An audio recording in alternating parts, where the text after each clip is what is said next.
Shalom saudaraku, kita belajar lagi.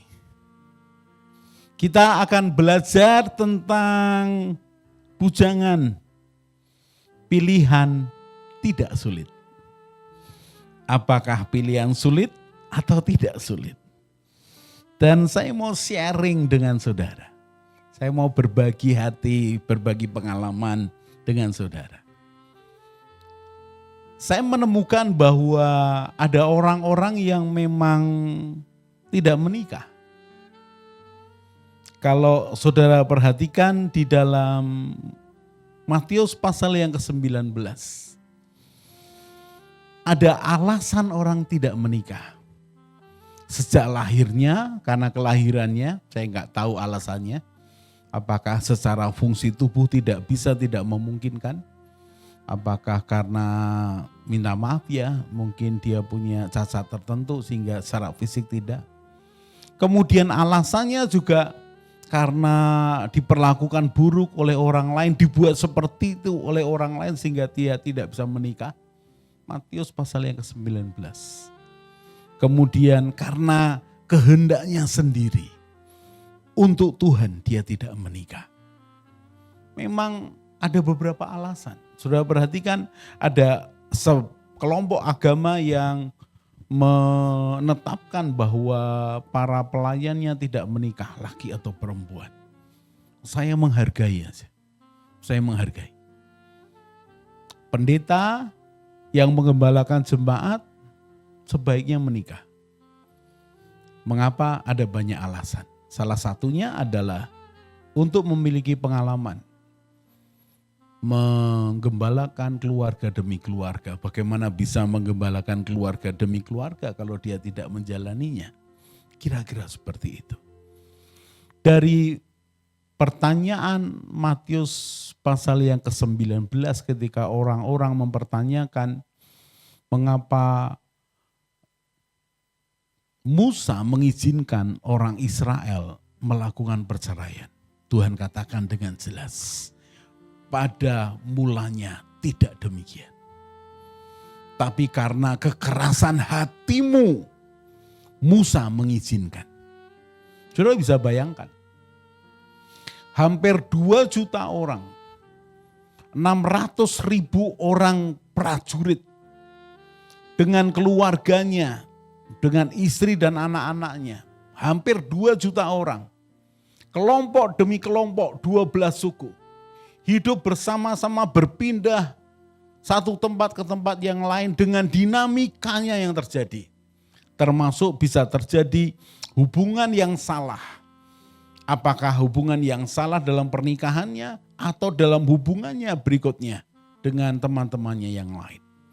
Bayangkan ketika orang merasa tidak cocok, ya mungkin karena mereka tidak melihat video keluarga Indonesia ini ya, pengajaran keluarga. Itu omong kosong saya aja. Kenapa? Kan kita ini video pengajaran keluarga ini kan baru muncul di 2025. Enggak lah. Karena mereka tidak taat kepada hukum Taurat. Jadi mereka sesukanya sendiri. Ada mungkin perempuan atau laki meninggalkan keluarganya. Hidup dengan orang lain. Bahkan mungkin dengan suami orang atau istri orang. Kekacauan itu terjadi dalam 1, 2, 3, 4 begitu banyak orang. Bayangkan hampir 2 juta orang. Bayangkan penduduk Semarang ini sekitar hampir 2 juta orang atau sekitar 2 juta orang. Bisa terjadi benturan demi benturan dan Tuhan Yesus katakan karena kekerasan hatimulah Musa mengizinkan kamu memberikan surat cerai. Pada mulanya tidak. Kenapa? Karena berprinsip bahwa ada jalan keluar setiap masalah. Bahwa Tuhan bisa menjamah hati orang, lalu orang itu berubah. Tapi Tuhan katakan karena kekerasan hatimu lah. Sehingga ya terpaksa demi mengatur sosial kemasyarakatan yang terjadi pada saat itu. Musa mengizinkan, ya sudah kalau kamu pisah buat surat cerai. Dengan alasan yang jelas. Karena pertanyaan orang-orang pada waktu itu adalah Dia mempertanyakan pada Tuhan Yesus, bolehkah seseorang menceraikan istrinya dengan alasan apa saja? Bayangkan loh. Lagi makan, masakannya tidak enak, cerai. Oh, mengerikan. Lagi ngomong beda pendapat, cerai. Enggak suka dilawan, dikritik. Lalu ada masalah di keluarganya, kemarahannya ditumpahkan kepada istrinya. Aku ceraikan kamu. Kan berantakan keluarga kalau begitu. Karena itu Tuhan Yesus katakan. Dia sebut lagi di dalam Kejadian pasal yang kedua. Seorang laki-laki meninggalkan ayah dan ibunya dan bersatu dengan istrinya sehingga keduanya itu menjadi satu daging. Dan apa yang sudah dipersatukan Tuhan tidak boleh dipisahkan oleh manusia. Sudah jelas. Tapi ternyata perceraian itu tetap dilakukan ya karena kekerasan hati. Kemudian di ayat berikutnya muncul kenapa orang tidak menikah. Dan kali ini kita akan membahas tentang bujangan. Apakah bujangan ini kemudian akan menikah? Ya boleh aja. Tapi kita membahas yang bujangan dulu. Bujangan. Pilihan dalam tanda petik, tidak sulit.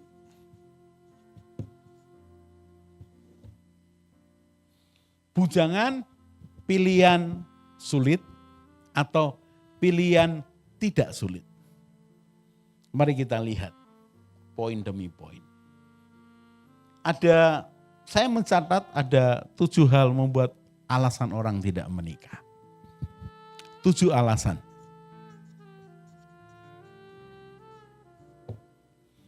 Bujangan yang saya maksud di sini adalah orang yang memutuskan belum menikah di usia pernikahan atau tidak menikah untuk berikutnya. Jadi perlu didefinisikan dulu. Dia mungkin pernah pacaran atau mungkin tidak pernah pacaran, apapun. Tapi bujangan yang di sini adalah orang yang belum menikah atau tidak menikah. Sekarang lihat alasannya. Ada 7 alasan. 1, 2, 3, 4, 5, 6, 7. Mari buka hati. Mari hindari kalau itu terjadi dalam hidup saudara dan itu menutup kemungkinan yang berbeda dengan keinginan saudara. Yang pertama adalah terlalu sibuk kerja. Sibuk kerja, saudara. Terlalu sibuk kerja. Sehingga no time for love. Wah, no time for love. Kenapa? Sibuk mengejar karir. Ingat, orang kerja itu tidak ada habisnya. Saudara bahkan bisa sampai titik darah penghabisan. Engkau kerja siang itu dengan umur sudah 69 tahun. Lalu besoknya kemudian selesai. Apakah pekerjaannya hilang? Pekerjaan tetap ada dan akan selalu menuntut. Karena itu aturlah waktu dengan baik. Ada saatnya bersosialisasi, cukupkan waktu untuk bekerja. Kecuali saudara jadikan pekerjaan itu adalah pelampiasan saudara. Alasan saudara. Lalu yang kedua, tidak bertemu dengan standar. Tidak ketemu dengan standar jodohnya. Saya sarankan buat saudara yang memimpikan putri dan pangeran suatu kerajaan yang akan menjadi pasanganmu. Ayo buka mata karena engkau ternyata di dunia ini engkau bukan dengan putri-putri kerajaan, putri dan pangeran. Ada apa itu di Jogja, di Solo, di Cirebon, di beberapa daerah yang lain. Indonesia masih punya ratusan kerajaan. Ya kalau itu impianmu ya silakan. Dekati sana, dekati kerajaan, ambil aktivitas yang sama, kenal dengan putra atau putri raja. Tapi sekali lagi saya balik ke standar. Orang itu boleh punya standar. Standar tentang bentuk tubuh, tinggi tubuh, pendidikan, dari keluarga seperti apa, ketebalan kantongnya, kaya, miskin, terserah saudara. Cuma saya sarankan sederhana aja. Kita sebelumnya membahas tentang jodoh dari Tuhan. Sederhana, satu bahasa iman, dewasa, setia, tanggung jawab, restu orang tua. Sudahlah, yang buat simpel aja. Pak, saya pengen cantik seperti bidadari yang turun dari bis kota. Ya silahkan naik bis kota. Siapa tahu saudara ketemu bidadari di sana. Jangan cuma nunggu di halte. Karena belum tentu yang turun itu bidadarinya. Bidadarinya masih naik terus bis kota. Dan tidak ketemu saudara. Cari di bis kota kalau saudara percaya. Jadi jangan terlalu tinggi standarmu. Yang ketiga, karena sakit hati. Pernah disakiti. Karena dendam. Kalau tidak dapat kamu, aku tidak akan menikah. Aduh, jangan dong. Masih banyak pilihan, masih banyak orang yang lebih baik. Saya sakit hati, Pak. Dengan keluarga dia. Itu membuat saya tidak menikah. Aduh, kenapa kejahatan orang menentukan hidupmu? Jangan, saudara. Jangan. Masih ada kesempatan. Tapi ya kalau itu sebabnya, ya saya paling sarankan ya ampuni dah. Supaya tidak ada dendam dalam hatimu. Yang keempat adalah karena janji iman atau nasar. Nasar. Saya berterima kasih, bangga dengan para biarawan yang menetapkan aku mau melayani Tuhan. Ya sudah. Lakukan itu dengan baik, dengan sukacita. Hadapi semua hal dengan jawaban bahwa engkau punya panggilan. Lalu yang kelima, karena kutukan. Ini terjadi loh saudara. Orang tuamu dikutuk karena kejahatan orang lain atau sikap keluarganya. Lalu dikutuk dan engkau tidak di dalam proteksi Tuhan sehingga kutuk itu berlaku. Gak bakalan anak-anakmu menikah. Dan itu terjadi, saya lihat beberapa orang. Memang gak nikah semua. Itu bukan salah anaknya, itu salah orang tuanya, mungkin salah kakek neneknya. Karena itu perhatikan silsilah keluarga. Siapa tahu sebenarnya memang ada kutukan. Dan itu bisa dibatalkan, dipatahkan dalam nama Tuhan Yesus. Nama Tuhan Yesus kita hebat. Berikutnya yang keenam. Yang keenam adalah kesehatan yang tidak memungkinkan. Saya tulis saja sakit. Kesehatan yang tidak memungkinkan. Engkau terlalu lemah, engkau tidak siap untuk menghadapi pernikahan dan engkau memutuskan lebih baik aku tidak menikah daripada menjadi beban untuk keluargaku kelak. Jadi ya itu pilihan. Yang ketujuh adalah trauma keluarga. Trauma keluarga. Keluarga, nggak pakai titik. Engkau melihat orang tuamu selalu bertengkar. Engkau melihat neraka dalam keluargamu. Engkau melihat ibumu mamahmu yang menjadi korban KDRT. Engkau melihat papahmu yang tidak bertanggung jawab. Jadi orang laki-laki yang egois, hidup untuk dirinya sendiri. Trauma itu bisa memunculkan keputusan, aku tidak mau menikah. Ya itu keputusan. Tapi coba perhatikan beberapa hal ini. 7 positif tidak menikah. Tidak menikah. Pak, tadi kan bujangan. Ya, Bujangan itu belum menikah atau tidak menikah. Jadi bisa jadi bujangan itu kemudian menikah. Tapi bisa jadi bujangan tidak menikah.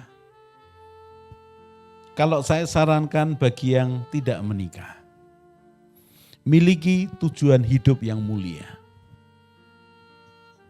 Tujuan hidup yang mulia. Saya memperhatikan beberapa orang memutuskan tidak menikah karena melayani. Menjadi guru seumur hidupnya, menjadi pelayan di daerah terpencil. Kemudian melayani Tuhan. Berbakti pada suatu yayasan tertentu. Membaktikan diri. Buat saya oke. Kenapa? Engkau memiliki tujuan hidup yang mulia, yang baik dan mulia. Kemudian yang kedua, membangun manusia batiniahmu yang baik. Memiliki manusia batiniah yang baik. Engkau harus punya hubungan dengan Tuhan. Engkau harus utuh gambar dirimu. Engkau harus yakin engkau dicintai, dikasihi Tuhan. Engkau harus yakin bahwa masa depan ke depanmu itu ada Tuhan di tengah-tengahnya. Yang ketiga, mandiri secara ekonomi. Mandiri secara ekonomi. Engkau tidak menjadi beban buat orang lain, termasuk buat keluargamu. Engkau punya pekerjaan, engkau punya simpanan deposito, engkau punya passive income. Karena kalau engkau bujangan dan engkau menjadi beban, maka ya orang lain tidak menjadikan engkau berkat di tengah-tengahnya. Engkau bisa dijauhi dari orang lain. Yang keempat, jangan salahkan orang lain. Jangan salahkan orang lain. Jangan iri. Jadi kalau engkau itu bertekad mau tidak menikah, ya jangan iri dengan orang yang menikah. Jangan iri dengan keluarga-keluarga bahagia. Lalu engkau membandingkan dengan keluarga yang gagal dan segala macam. Jangan. Itu justru akan membuat engkau tambah terluka. Engkau harus orang yang merdeka. Engkau harus memiliki batin manusia batiniah yang baik. Berikutnya lagi, yang kelima, miliki komunitas yang baik. Masuk dalam komunitas yang baik. Yang baik yang membangun. Engkau punya klub, engkau punya komunitas untuk melakukan kegiatan sosial, kegiatan kebudayaan, punya sanggar tertentu, memunculkan karya. Dan engkau memutuskan tidak menikah, ya enggak apa-apa. Tapi engkau punya teman-teman yang mengelilingi, mereka ada yang sama-sama bujangannya, mereka ada yang sudah menikah. Enggak masalah, engkau punya komunitas itu. Yang keenam, jadilah keluarga. Jadilah anggota keluarga. Maksudnya, engkau punya keluarga, siapa itu? Bisa adikmu, bisa keponakanmu, bisa siapapun saudara. Tapi engkau bagian dari mereka. Jadi engkau bisa dipanggil mamah juga oleh keponakanmu. Engkau bahkan ketika sudah tambah umur, engkau bisa dipanggil nenek atau kakek. Tidak masalah. Tapi itu akan membuat sehat jiwamu. Jadi ya pilihannya tidak sulit. Karena engkau punya keluarga, punya komunitas. Engkau melakukan punya tujuan hidup yang baik dan mulia. Engkau punya kehidupan batiniah yang baik. Engkau mandiri secara ekonomi. Oh itu luar biasa. Lalu bagian yang terakhir. Engkau punya kegiatan rutin. Kegiatan rutin yang bermanfaat.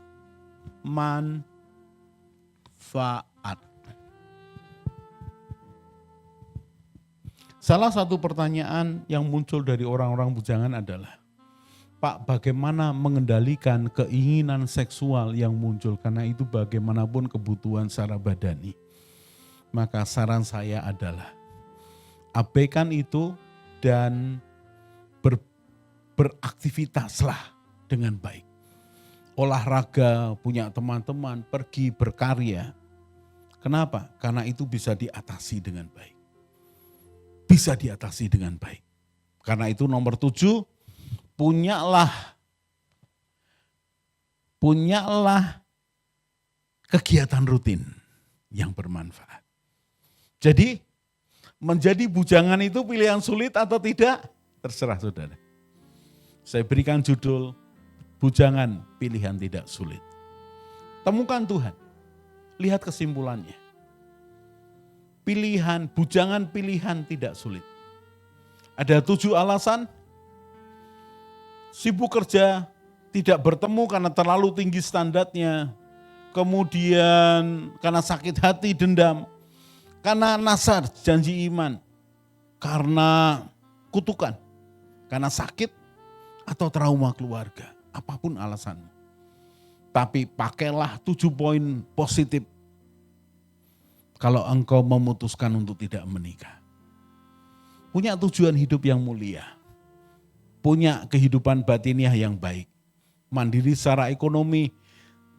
Jangan iri dengan orang lain. Jangan salahkan orang lain. Ikut bersukacita aja. Punya komunitas yang baik. Jadilah anggota keluarga tertentu. Siapapun dia. Lalu milikilah kegiatan rutin yang bermanfaat. Bujangan, pilihan sulit atau tidak sulit terserah kita.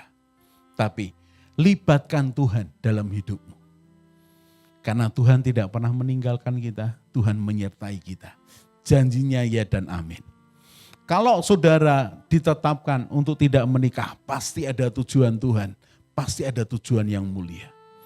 Seperti beberapa pasang suami istri yang tidak punya anak. Mereka tidak punya anak, tapi panggilan untuk mereka ternyata mereka menolong anak-anak yang terlantar. Mereka menemukan tujuan Tuhan dalam hidupnya. Walaupun secara biologis bukan anak mereka. Secara darah bukan anak mereka. Tapi kasih sayang mereka. Karena itu panggilan Tuhan menjadi jawaban buat anak-anak yang membutuhkan. Libatkan Tuhan dalam hidupmu. Maka engkau akan melihat pekerjaannya luar biasa. Kita akan lanjutkan lagi di episode-episode berikutnya. Tetaplah semangat, jagailah pengharapanmu, dan percayalah Tuhan tidak pernah meninggalkan kita sedetik pun. Karena itu janjinya. Tetap semangat. God bless. Mari bergabung dalam Keluarga Indonesia dengan cara subscribe channel ini. Di Keluarga Indonesia, kita akan belajar bersama tentang pranikah, pernikahan, keluarga, parenting, mertua menantu, dan juga family unboxing. Jadi jangan lupa share kepada teman dan keluarga dan juga subscribe.